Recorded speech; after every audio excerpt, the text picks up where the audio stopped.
میرے بھائی بہنوں، یہ اللہ نے ہمیں زندگی سکھائی ہے، میرے نبی نے ہمیں زندگی سکھائی ہے کہ ایک گھر کیسے چلتا ہے۔ اللہ کی قسم، سونے چاندی سے نہ آپ مرد کو خرید سکتے ہو، نہ بیوی کو خرید سکتے ہو۔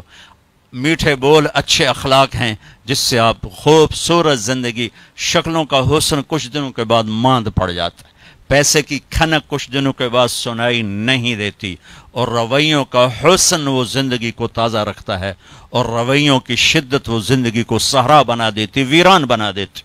ایک کڑوا بول ساری رات بیوی کی نیند اڑا دے گا، ایک بدتمیزی کا بول خامند کی ساری رات کی نیند اڑا دے گا، ایک بیٹے کی ٹیڑھی نظر ماں باپ کے جگر زخمی کر کے رکھ دے گی، اور ایک بیٹی کا بدتمیزی کا بول ساری رات ماں کو رولاتا رہے گا۔ زندگی کا حسن و جمال چیزوں سے نہیں ہے، وہ یہ بڑے بڑے کاروبار سے نہیں ہے، زندگی کا حسن میرے نبی کی خوبصورت زندگی میں ہے۔ وہ آپ اپنا لو، میں اپنا لوں، ریڑھی والا اپنا لے، آپ کا گارڈ اپنا لے، آپ کا پہرے دار اپنا لے، آپ اپنا لو۔ زندگی کا حسن اللہ کی قسم صرف محمد مصطفیٰ صلی اللہ علیہ وسلم کی مبارک اور پاکیزہ زندگی میں۔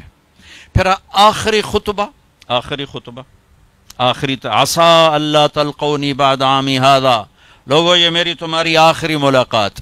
خود واضح فرمایا،